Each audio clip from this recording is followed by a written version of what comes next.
Kim and I met about 7 years ago and quickly became friends. We both grew up in the Midwest, where we were God-fearing Christians who put only God before family. We enjoyed going to church every Sunday and making plans for our future. I was a successful engineer with a promising future, and Kim sold accounting software for a large technology firm based in Atlanta. Before we got married, my mom and dad bought me a 3-bedroom house after I graduated from college. They made a lot of money and wanted to share their success with others while they were still alive. Most people pass on their earthly possessions when they die, never being able to enjoy the happiness of the gifts they can give during their lifetime. Mom and Dad shared their blessings while they were still alive and enjoyed their shared happiness. Kim and I got married a little over 5 years ago and have been on a perpetual honeymoon ever since. Our sex life was great, and we made love at least 4 nights a week. We were soulmates, and all our friends were sick of how close and loving we were to each other. We were lucky enough to give birth to 2 beautiful blonde twin girls, and after their birth, our lives changed for the better. We devoted all our time to raising the girls and making sure they had a loving home. We had a lifestyle that others might consider boring. We ate at home most evenings, went out on Friday and Saturday nights, and went to church on Sunday. We were not interested in social life and fashion like other people our age. Kim wore conservative clothes at work and at home and indulged in anything sexual for my eyes only in our bedroom. Our relationship was based on trust and complete transparency. We never hid anything from each other, which served as a strong foundation for our marriage. Kim was one of those women who needed to show her affection, and I loved the way she lovingly touched me, kissed me, and hugged me. We enjoyed sharing our feelings with each other and enjoyed each other immensely. Raising twins can be stressful, but I enjoyed being with them as much as possible. The twins were a little stressful for Kim, but I was happy to take advantage of any weakness and help. We had a great partnership and always worked things out before either of us got upset. Life couldn't be better with Kim and my twin girls. A week before the annual exhibition, Kim was notified that they needed her to participate in the 3-day event. Due to others getting sick with the virus, they had to put Kim on the show. Of course, she tried to get out of it, but they were desperate and she had no choice. "Baby, I'm so sorry about this. I hate leaving you and the girls for 3 days. I called my boss twice and tried to get out of it, but he said he needed us all at this event. You know how much I hate leaving." I watched her pack for the trip and reassured her that we would be fine for a few days and that we would miss her. But we were there to support her. I helped her with her luggage and carried it to the limo the company had hired for the ride to the airport. Like I said, we had a perfect marriage, and I trusted her completely. I have never seen her flirt or act anything other than the perfect, loving wife. We had a completely transparent marriage, and we told each other everything. We shared our love for our children and did everything together. This is why the text I received from my colleague and friend was difficult to believe and process. It was the second night of the show when I received a message from my colleague Greg, who was at a cybersecurity event in Atlanta. "David, how's your weekend going, mate?" "I enjoy my girls." "Kim is at the exhibition, and here I am spending time with my favorite girls." "Aren't you at the security conference this weekend?" "This is true." "You said Kim was at a trade show, right? Do you know which one?" "Well, yes, it's in Atlanta this week, but I'm not sure about the name of the exhibition. Her company displays its products at the convention center." "Why did you ask?" "I'm having dinner with my group, and why are you sitting?" "This is true. What are you trying to tell me, Greg?" His message came with 2 photos and a video. I sat frozen with fear. The first photo was of my wife in an outfit I had never seen before. It was the shortest dress I've ever seen. The plunging neckline showed off her massive breasts, pumps I didn't even know existed. Her hair and makeup were flawless, and she looked stunning. In fact, I have never seen her look so sexy in my life. When I saw the first photo, I was convinced that it was a similar woman, someone who looked like Kim, but it couldn't possibly be her. I laughed to myself, thinking, I wish Kim would dress like that someday, but that's not my wife. I stopped laughing when the next photo came out, which was a close-up of her sitting very close and kissing next to Jonathan, one of her bosses she worked with. I sat there in shock, not moving, not even blinking, until the next photo appeared. It was another close-up of her smiling and looking into Jonathan's eyes. My heart stopped when I saw this message, but I tried to convince myself that there was a good explanation until a few minutes later when the next message arrived. It was a short video of my wife kissing Jonathan with her arms around his neck and his hand on her right breast. That's when my head exploded. At that moment, I felt my whole world collapse on me. Tears of pain rolled down my face as my heart raced, and I felt nauseous. A message has arrived. "Friend, are you okay? What should I do? Can you see her right now?" "Yes. I'm going to call her right now and just check on her." I dialed her number and heard the phone ring several times before it went to voicemail. I left her a message saying we missed her and just wanted to talk to make sure she had a good night. I called Greg. "I just called her. What did she do?" "David, I'm so sorry about this. She took her phone out of her purse, looked at the caller ID, and then put it back in her purse. Man, I can't believe it's her.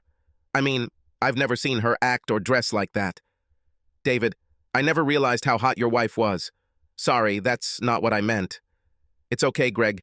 Thank you for sharing this with me and not hiding it from me. You are a good friend. I'll figure it out and you don't need to interfere. If possible, do not show your face to her. Let me know if anything else happens, but don't waste any more time following her. Then I'll figure it out myself, my friend." "Are you going to be okay?" "No, I'm far from it, but I know what I have to do, and I'll take care of it. I'm still in shock, and it will take me a while to understand everything, but you know I will. Thanks again." "My pleasure. I love you, buddy. I'm here for you." "Take care of yourself, Greg." "Thanks again." I poured myself something stronger and sat in the dark living room, trying to understand how my world had collapsed in less than 20 minutes. I never had any idea there was a problem in our relationship. How long has this been going on? Was I really that stupid and didn't recognize the signs? No. She never gave me any reason to think that way. In fact, over the past 6 months, she has become more loving than ever. Our sex life doubled in intensity, and our relationship became stronger. It didn't make any sense, and I couldn't understand any of it. Over the next hour, Greg sent more photos and videos. There was a short video of them dancing with his hand on her ass, another short video of them kissing on the dance floor, and another photo of them kissing deeply in private on a deserted dance floor. I realized that they must have been kissing so passionately that they didn't notice the music had stopped. I knew it was over between us, but I still had so much to learn and understand. Being an engineer and a problem solver, I went into analytical mode and spent the next few days trying to come up with a plan. Surprisingly, Kim called me at 10 p.m. after their last photo arrived. I took a deep breath and tried to regain my composure. I wasn't going to give anything away or let her know that I had any idea what she was doing. "Hello, dear. Sorry I missed your previous call. I was in a dinner meeting and couldn't speak. I miss you so much, baby, and I wish I could be there with you, under the covers, kissing all of you." "I miss you too, Kim. I love you so much and thank you for calling. The girls are so cute, and I will send you some photos. They miss their mom and want you to come home. I tried to leave tomorrow, but my boss told me that I should stay here. I hate being away from you, darling. We'll celebrate when you get home. Are you done for today?" "Yes, I'm getting ready for bed and another long day of work. I love you, baby, and I will call you tomorrow. Good night, Kim. I love you more than you can imagine." And I hung up the phone as my tears started flowing again. What I said was true. I loved her more than life itself and wanted this to be a bad dream. It was already past midnight when I was lying in bed and could not sleep. I wondered if she was really in her hotel room and what she was doing. My question was answered when I received another message from Greg. It was a photo of my wife Kim and Jonathan on a sofa in what looked like a hotel lobby. It was a photo of them kissing. His hand was tucked under her short skirt and her arms were wrapped around his neck. They looked like two newlyweds sharing their love in public, so to speak. And one last thing, buddy. I'm done for today, but it looks like she'll be busy. Let me know if you want me to stop. I can break it off quite easily right now. It's hard to see, but thank you for these photos. No, let her go. It's all her fault, and you don't need to get involved. Let it go. Thanks again. I cried until I fell asleep, knowing that the love of my life had betrayed me, our marriage vows, and our girls.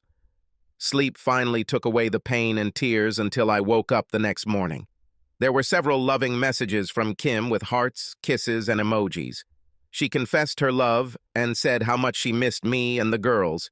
She told me to get ready for a wild night of sex when she returned. She acted so sweet and loving as if nothing had happened. I started to wonder if maybe she had a dissociative disorder and didn't know what she was doing. Maybe she was drugged with something? I searched for answers but realized I had to face the facts and plan ahead. She was due home in a few days and I needed to deal with all of this. We talked several times a day and everything was fine. She kept telling me how much she missed all of us and wanted to go home. I wasn't sure what angered me more. Was it because she cheated and was with another man, or was it because she cheated and lied? She took me for a fool, and it hurt as much as seeing her kiss Jonathan. After Greg's messages and the revelation that my wife had made me her cuckold, I took action. Since I was the tech guru in the family, I added some software to her phone that allowed me to find the phone if it ever got lost. Of course, I bought the latest software on the market and installed it, and even explained to Kim how to use it. This software package also included a voice recorder for recording voice, text, and email, with automatic upload to the cloud if activated. Let me be clear, I didn't install this software on my phone to spy on her, but it turned out to be useful. Before last night, I would never have thought to look into any of her personal belongings, but after last night, my trust will never be the same. I had to protect the girls and save our marriage if possible. Fortunately, the girls kept me busy and distracted me from thoughts about my crumbling marriage.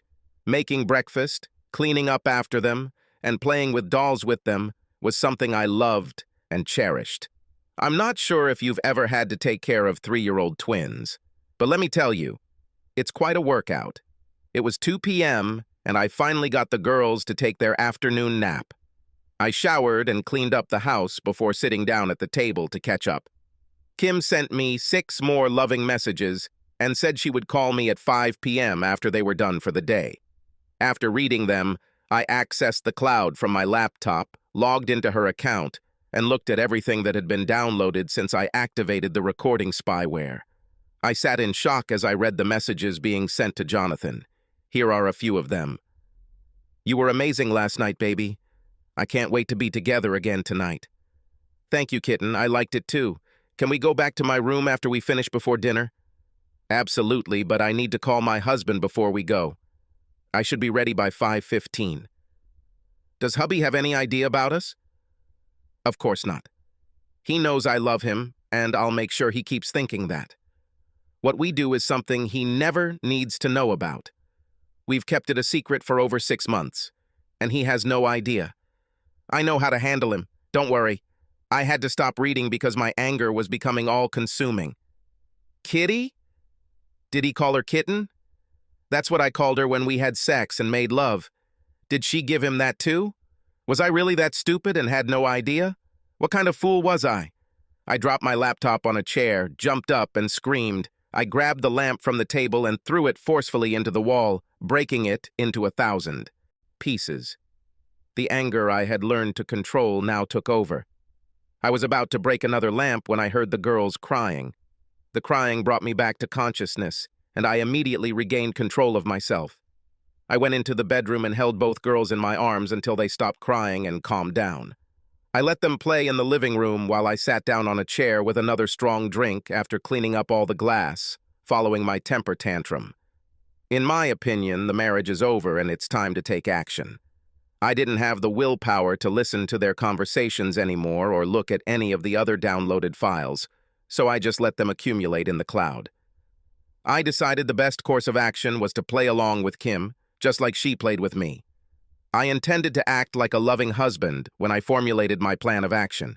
My immediate plan was to contact a divorce lawyer, a private investigator, and figure out a way to maintain custody of the girls. Girls were my main concern, and the only thing that mattered to me in this world. "Hi, baby. How are the girls doing? They miss their mommy." "Oh my God, they are all I think about all day long, and of course you too. I can't wait to hug you when I get home. I'm going to give you the warmest kiss you've ever received." I played along.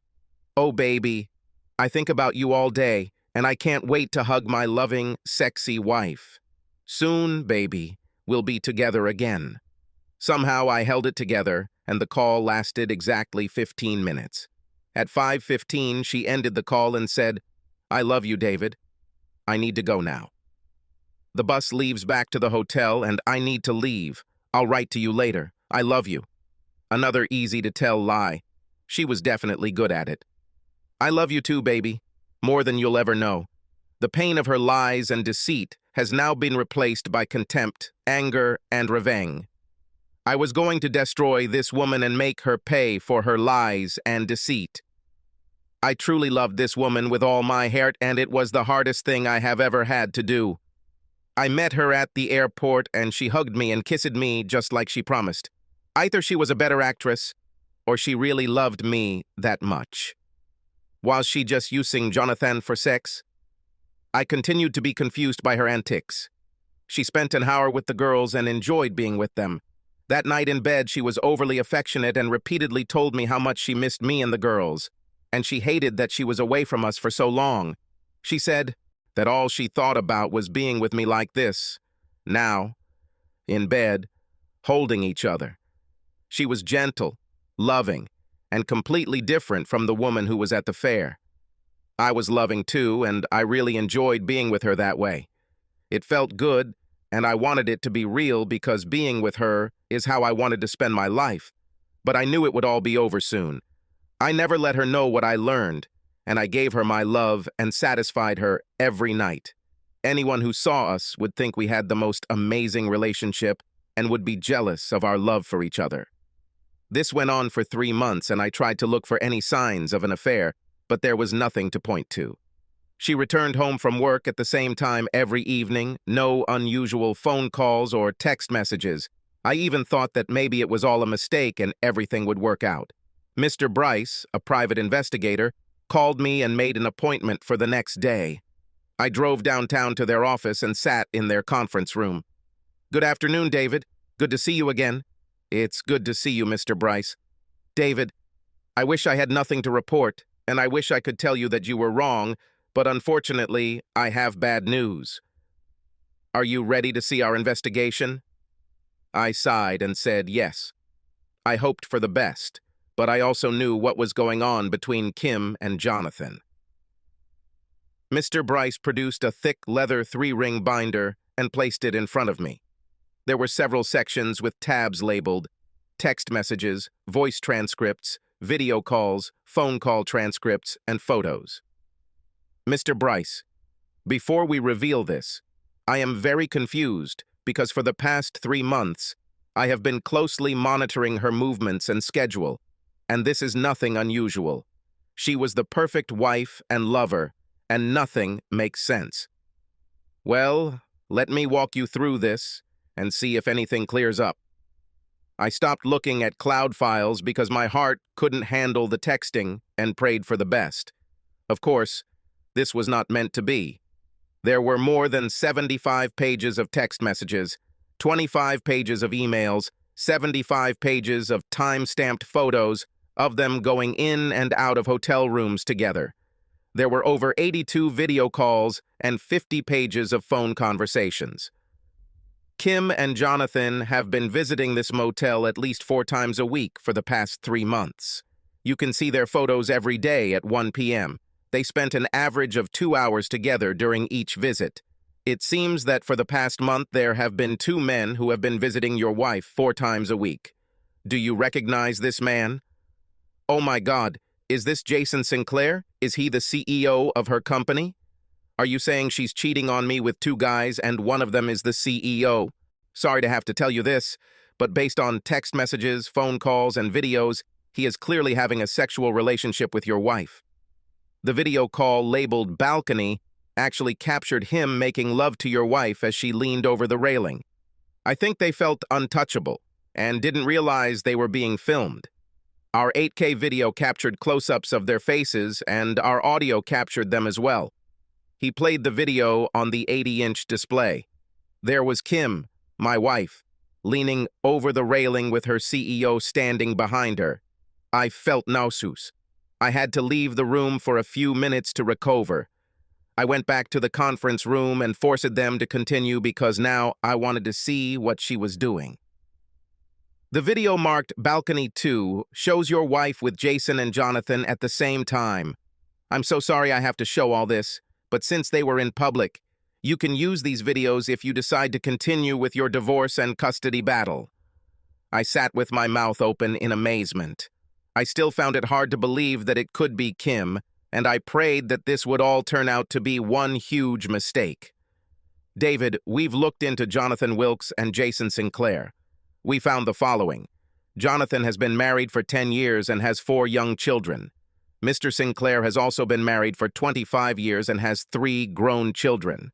The text messages reveal that Jonathan brought Jason into their games after your wife said she wanted to try a threesome. It's getting pretty dark here, so I'll let you read when you're ready. Take the folder and this USB drive with all the files and videos. I'm sure your lawyer will need both. When I met with my lawyer, she was amazed at the amount of data we were able to gather and could not believe that there were no signs of her adultery at home. She continues to act like a loving wife and mother as if everything is completely normal. The lawyer said that we have several actions that we can take based on the files I provided. She needed time to work through all of our options and scheduled an appointment for the following week. I told her to start filing the divorce papers as soon as possible. I left the office with a big hole in my stomach. I knew it was over before I had these meetings, but watching these videos ended any hopes of reconciliation. Still confused, I asked myself, who was this woman? After the girls went to bed, we sat on the couch and watched an old movie I picked up on Netflix called Unfaithful. I heard it was a good film. Let's give it a chance, I said, pressing play. Since the film was about cheating spouses, I planned the conversation in advance. During the movie, I told Kim that there was a girl in my office who had been hitting on me for the past few months. You can imagine me with another woman, I said, laughing. She looked at me with narrowed eyes. Really, who? If I catch you even thinking about being with her, I'll leave. You understand? You belong to me and no one else, she said, with a serious expression on her face. Even though I tried to remain cheerful, she wasn't fooling around. She made it clear that she would not tolerate any deception. I couldn't believe how angry she was about this, how hypocritical one person can be. She got angry about it while she has sex with 2 men every day behind my back. Unreal. This is driving me crazy, David. Why didn't you tell me about her before? What is her name? Kim, relax. She is an intern, a young girl who loves to flirt. I completely ignored her. What about you, Kim? You are the most beautiful girl in your office. Are you saying that no one flirts with you? Of course not. They all know that I'm married and that I would never cheat on you. So, during our entire marriage, you never thought about being with another guy or did anything like that? I mean, even a friendly kiss. Have you ever cheated on me, baby? Now she was truly angry. Are you kidding me? Did you really just ask me that? I constantly tell you how much I love you. I am always with you, and I could never think of being with another man. You're an ass. I can't believe you asked me this. I apologized, I agreed with her, and continued watching the movie. I smiled to myself, thinking that she should have become an actress, because she was so convincing that I even doubted myself. No wonder she was so good at her job, I thought. After things had calmed down a bit, she pressed herself against my shoulder again, and I felt the time had come. I picked up my phone, opened the text app, and selected a photo of Kim and Jonathan kissing on the dance floor with his hand on her ass. I was looking at the photo when she noticed that I was distracted. What are you doing, David? Why aren't you watching the movie? Because what I'm looking at is more realistic? What are you talking about? I turned off the sound on the movie and showed her the photo. She froze and tried to say something, but nothing came out. I sat there, still looking at the photo, and said, "Wow, what a sexy kiss you're giving Jonathan." "I can explain. Where did you get this photo from?" "When you were having dinner with your boyfriend, Greg Stanton was in the same restaurant and saw you with that guy. He texted me to find out if it's really you or if you're a perfect match. Well, it was you, and he sent it to me. Moreover, I must say that you look so sexy in this dress. I have never seen you in such a short or revealing dress. I think you wanted to impress your boyfriend. Oh, you were going to explain it." "I can't wait to hear this," I said, putting the phone back on my lap. "Baby, we only had one dance and he was drunk. When the song ended, he grabbed me and kissed me. What you don't see is that right after that I slapped him and made quite a scene. I would never let this happen. I actually bought this dress for a business dinner, but I didn't realize how revealing it was until now. I am so sorry." "Oh, I understand. This can happen. And that was the only time this happened?" I could tell she wasn't as confident as usual and said, "Yes, baby, and he'll never do it again." The movie continued, and I sat back and sat quietly, knowing that Kim was worried. After a few minutes, I took my phone and opened a video of them sitting on the couch with my hand up her skirt and started watching. She looked at me with a frightened look. "What are you looking at now?" "Remember that night when you called me and said you had a long day and you went back to your room and were getting ready to sleep?" "Yes," she whispered. "It's funny because I got another text from Greg 2 hours after you called, and this time it was a video. Do you want to take a look?" I said as I pressed play and clearly showed her and Jonathan kissing as his hands explored her hidden treasures that were supposed to be mine alone.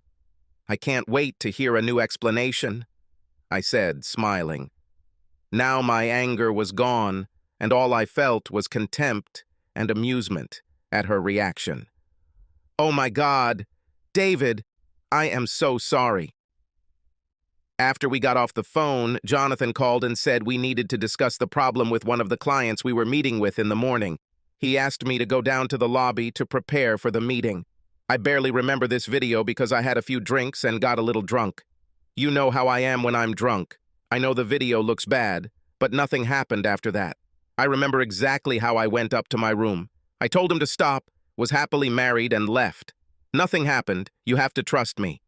"That's part of the problem, kitten," I said, emphasizing the name kitten. I saw her blink when I said that and continued. "The problem is that I always believed you, but in the last 20 minutes, you lied to me twice. Can you see it from my side? I'm alone, and the love of my life is kissing her boss in 2 photos while wearing the sluttiest outfit she's ever worn. How do you think I feel, baby?" "David, I love you. This was 3 months ago. Why didn't you say anything earlier?" "Honestly, I wanted to see if you would tell me yourself. I wanted to make sure my wife was as honest and transparent as we have always been with each other. But now I understand how things are between us. Are you lying about anything else? Are you having an affair with him? You love him?" Now I was playing with her and enjoying her confusion and acting. She started sobbing and kept telling me how much she loved me. "Kim, please stop telling me that you love me so much. I'm sure you love me and I still love you, but that has nothing to do with these photos. I need to understand why. And is there anything else you're lying about?" I said, pressing the recorder button on the phone without her knowledge. "David, listen to me. Nothing happened. Yes, I think I kissed him like you saw, but that was it. And every time I told him to stop. I'm not sure what Greg saw or told you, but you have to believe me. Okay? Stop crying, baby. I believe you. However, I am confused by the way you were dressed. I mean, you never wear anything like that for me, and you never do your hair and makeup like that either. Did you do this for him? You haven't answered my question. Do you love him? Do you want to leave me for him, Kim? Please, I need to know the truth." The sobs resumed. "No, David, I love only you. I never want to lose you. Nothing happened, and I don't know why I dressed like that. This is so unlike me. Maybe it was because all the other women dressed similarly, and I wanted to look just as good. I don't know for sure. I was a little unsure of myself. I think I can understand that, and it makes sense. But why didn't you tell me about Jonathan and your closeness? Since nothing actually happened and I put an end to it, I didn't want to upset you. I mean, he's my boss, and I couldn't afford to lose my job if anything happened. If something really happened, I would tell you right away, you know? I kissed her and held her gently, letting her cry. This was just the beginning of a month-long episode of playing out my revenge. That night we made love, and I enjoyed her amazing skills, aloof as her husband, and thinking of myself as one of her sexual partners. I wasn't going to deprive myself of her body and warn her about something unusual. The acting here was impressive, but at that moment, I didn't care anymore. She was more passionate than ever, trying to convince me that I was her only love. This continued for the next few weeks, every night. Her acting skills were on point, and I just enjoyed the show. The next morning, I did go to the Cloud to see if she had any correspondence with Jonathan, and of course, she did not disappoint. Oh my God! Someone took photos of us at the fair and sent them to David. His friend was at the restaurant and saw me without David. I'm not sure if he knows, but the video showed us kissing. Holy shit. Now that you mentioned it, I remembered that some guy with a phone across from us was watching what was happening. But I didn't think anything like that. What did David do? Nothing. I convinced him that nothing happened and stopped you. He has no idea that I spent the night in your room. I convinced him it was alcohol and made amends. He is easy to convince. A few kisses and good sex is all I ever needed to give him.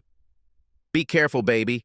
We agreed that tomorrow we will meet there at 1 o'clock in the afternoon, as usual. Cannot wait. Too much time has passed. I love you, baby. I love you too, kitten.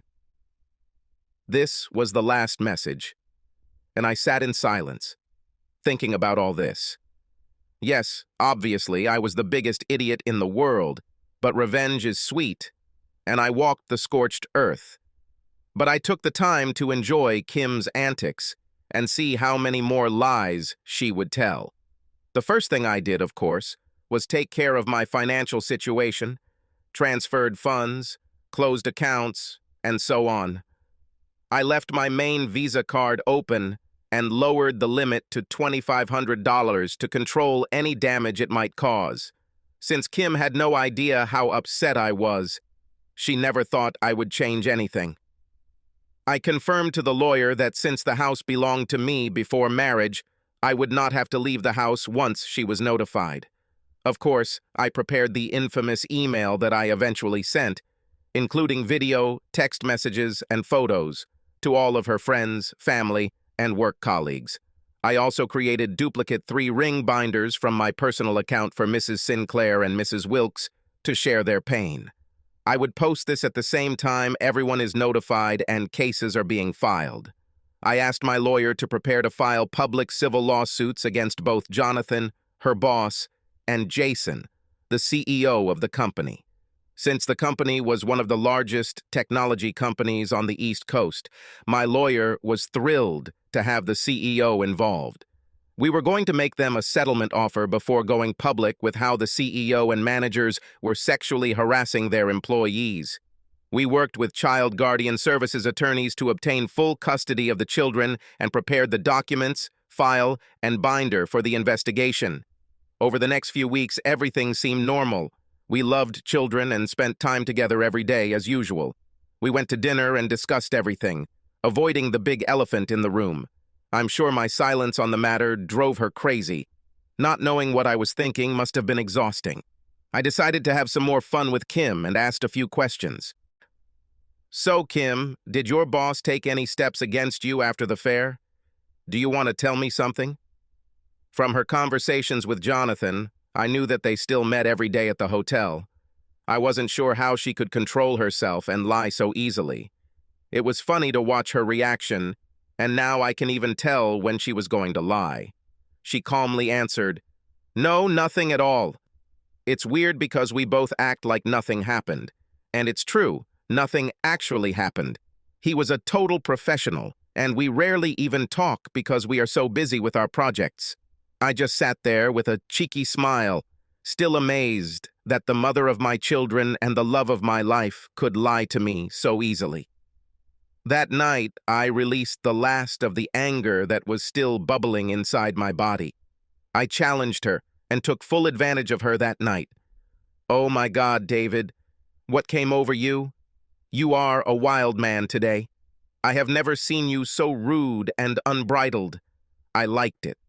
What a nightmare, I thought. I knew this would be the last time before all this shit came out tomorrow, and I was going to take as much as I could from my soon-to-be ex-wife. That afternoon, the sheriff walked into the offices of Tricom International and demanded to see Mr. Sinclair. A few moments later, Sheriff Clark entered Sinclair's office and handed him an envelope. "Mr. Sinclair, you have been notified." A second later, he was alone in his large office, holding an envelope in his hands, and fear took over his entire body. After he read the complaint for the third time, he immediately told his secretary to invite Jason to his office. While his secretary was calling, Jason had just been served his complaint from the same sheriff. He hurried into Sinclair's office, and they both stood there, shocked and confused. "What the hell? How did this happen, Jason? If my wife finds out about this, I will be ruined. It is your fault. You told me this bitch would never leave us. You fix this, Jason, or I swear I will destroy you and your family. You understand?" Sinclair was a man not to be messed with. A ruthless street man who had worked his way to the top of this multi-billion-dollar organization and had no intention of giving up. Jonathan ran out of his office and waited for the elevator to go down to the 12th floor and talk to Kim. As he walked down the hallway toward Kim's office, he saw the sheriff coming in the opposite direction and realized that he was coming from Kim's direction. He ran into her office and saw her sitting at her desk, with tears streaming down her face. She cried uncontrollably and could not speak. David had just destroyed her world, just like she had destroyed his months ago. It took her over an hour to calm down enough to be able to speak, and even then, she could barely string a sentence together. Kim, what the hell happened? How did he know about all of us?" "What do you mean?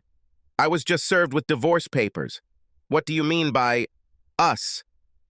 "Sinclair and I have also been prosecuted and are facing a civil lawsuit for what happened. We don't know what evidence he has, but there must have been more to it than the 2 images you saw. You need to force David to back down, otherwise Sinclair will destroy us and my family. Oh my God, this is bad. It's horrible. Go to him and make him understand. Do whatever you need to do to stop this. Go home and deal with this. Call me tonight if you can and let me know what's going on." Kim packed her things, still shaking, and drove home. The man she loved, her husband, and the father of her children, was going to divorce her. She didn't want a divorce and really loved David, but somehow she found that sexual stimulation was what she needed and couldn't stop. She had to make David understand that she couldn't lose him over this.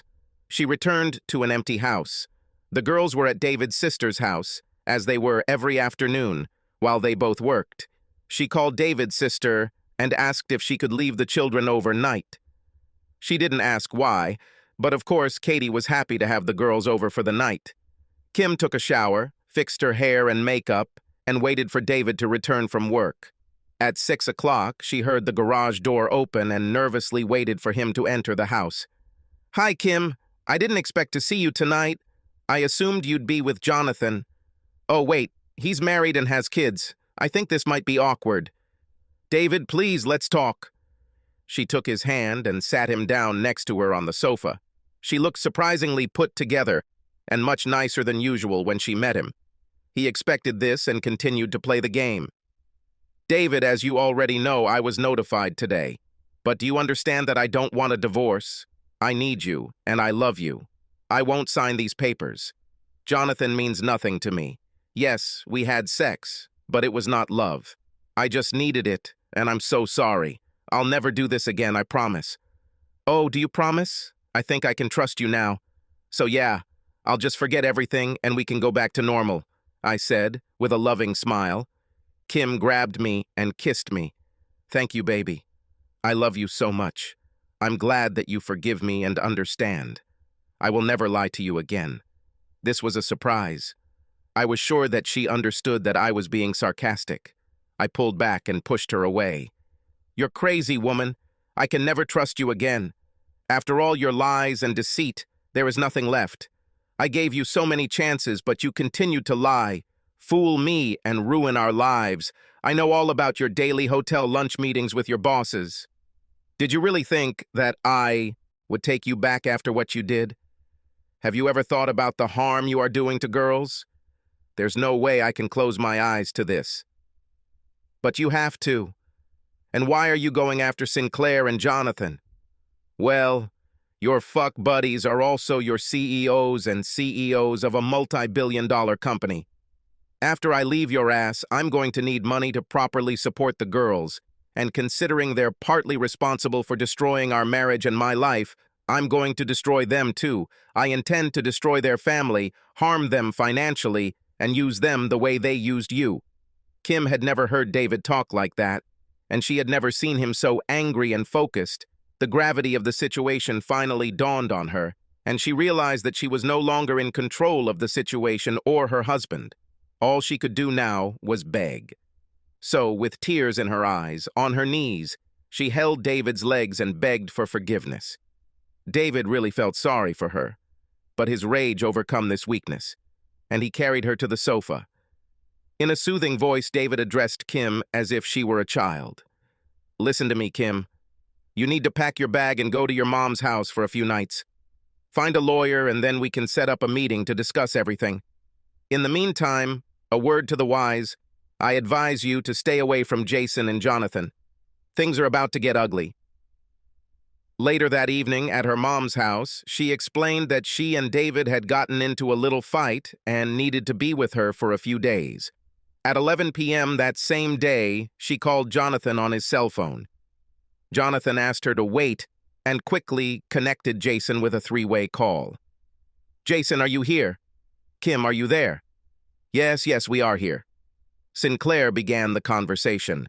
So, Kim, did you manage to persuade him to give up the lawsuits and the divorce?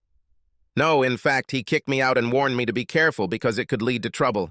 Sinclair shouted into the phone. Jesus Christ, Jonathan, what have you done? Kim, you're a fucking bitch. I swear I will have you and Jonathan killed if my family finds out about this. I don't care what you do, but make it stop. Kim cried, I can't do anything. He is out of control and won't listen to anything I say. He doesn't even answer my calls or texts. Sinclair spoke up. Jonathan, you need to fix this. Make an appointment with David and have him meet us at a bar somewhere. Anything loud and the noisier the better. Kim, you will be there too, and ask him to drop the lawsuit in front of us. If he says no, then Jonathan and I will explain how harmful it will be for him and his family if he doesn't back down. I have people tasked with fixing things like this, and I won't hesitate to use them to keep this show from turning into complete crap. Jonathan, do you understand what you need to do? Yes, Mr. Sinclair. Kim, you know what you have to do, right? Yes, Mr. Sinclair. Do it and make it happen tomorrow afternoon. We don't have time to waste. Make an appointment tomorrow. Sinclair disappeared. Kim and Jonathan hung up after a few minutes, mulling over the situation. That night, when David heard the call, he was not surprised by their desperation and made his own plan. As expected, Jonathan called David the next morning and asked for a meeting to discuss a settlement. He said to meet him in the courtyard at 6 p.m. that same day. David agreed, and at 4 p.m. he was in his private investigator's office, preparing to meet with Jonathan. They have used the latest technology with noise-canceling technology to focus on the frequency of the voice and get clear sound, even in noisy environments. A private investigator will also be there to film the meeting as a stand-in for the event. David entered at 6:15, deliberately making them wait for him and adding a little extra time for the private investigator to locate his video camera. David saw Kim and approached the group. Kim, I'm surprised to see you here with your boyfriends, but I think we know what your alliance is. Gentlemen, what can I do for you? Why are we here? Sinclair spoke. David, I'm Jason Sinclair, and I asked for this meeting. Sinclair, you look completely different in real life. These videos don't do you justice. I can't say that I'm pleased to meet you. Yes, that is exactly why we are here. This is Jonathan Wilkes. Jonathan, the man who had sex with my wife and destroyed my marriage. I can't say I'm pleased to meet any of you. Sinclair spoke up. I don't blame you for your anger. Believe me, If I were you, I don't know what I would do, but whatever it is, we need to discuss something. Come on, what's on your mind? Said David. We want you to drop the lawsuits you filed against me, Jonathan and company. Funny, that's all? Oh no, sorry. I can't do this. Someone has to pay for taking away the most important thing in my life. Looking at Kim, he added, the only woman I have ever loved and the mother of my children. I can't imagine life without her. Kim began to cry when she realized how she had destroyed the most important things in her life. What will it take for you to stop all this and bring Kim back? Name your price. First of all, there is no amount of money in the world that you could offer me to take her back. She betrayed my love, my trust, and the lives of our children for a party with you two idiots. This will never happen. I will drop the civil and corporate cases under two conditions. Number one, I want $5 million compensation. Number two, I want to meet both of your wives and Kim. You fully admit what you did. If you agree to these two conditions, I will stop business. Fuck you, David. I will give you $100,000, and you will have to sign an agreement that you will never discuss this with anyone. Sinclair leaned over and spoke quietly. I can't put my family through this, and if they find out, David, I'll kill you. Kim told us your entire daily routine, and making you disappear would be a piece of cake. So let's try again. He was shocked when David smiled and took a sip of his drink. Well, I can reduce the amount to $4 million, but your families need to know what you did. Sinclair was dumbfounded. David, you're writing your own death sentence. Think about it carefully. Drop the charges and take Kim back. It was just a fling. We can end this.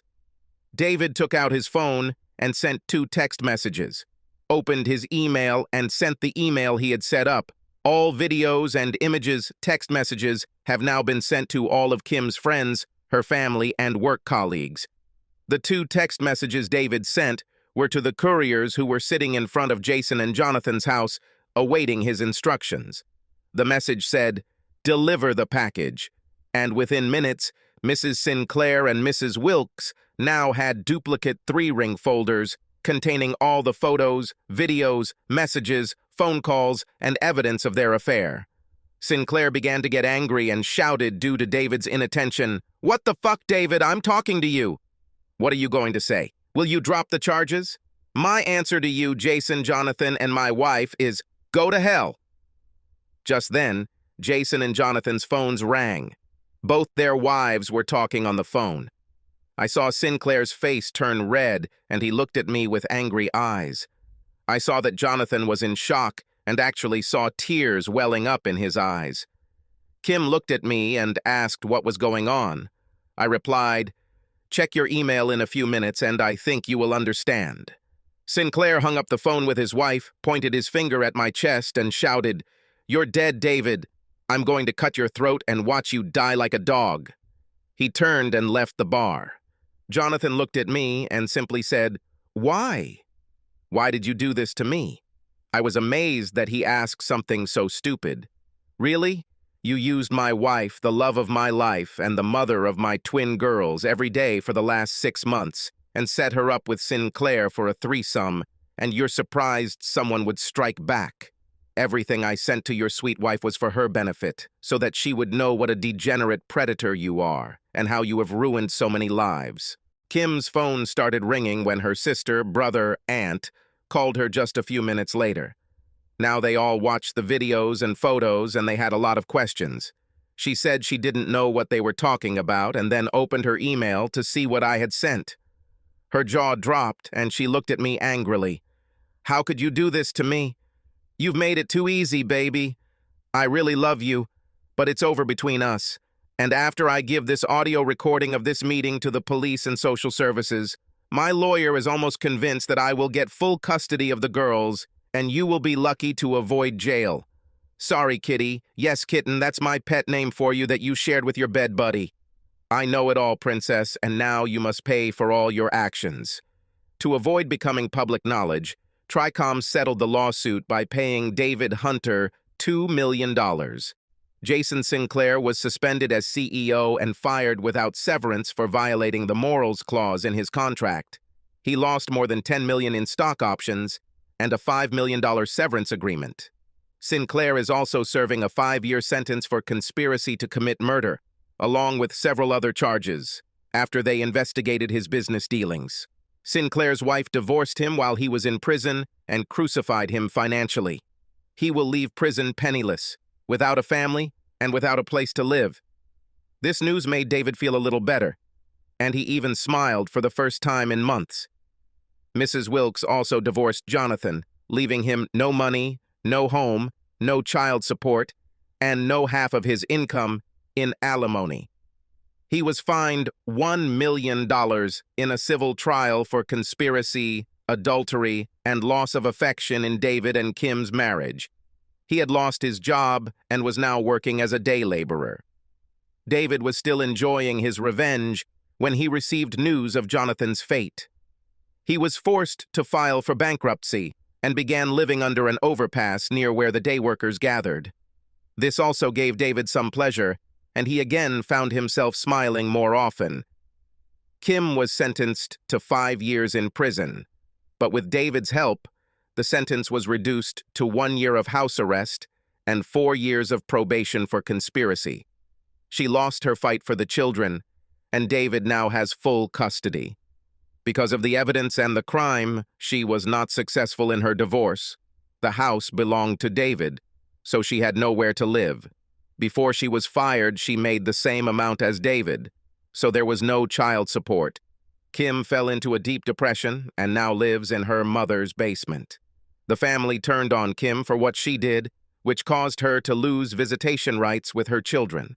The email I sent with the video and photos attached revealed a dark side of Kim that no one recognized.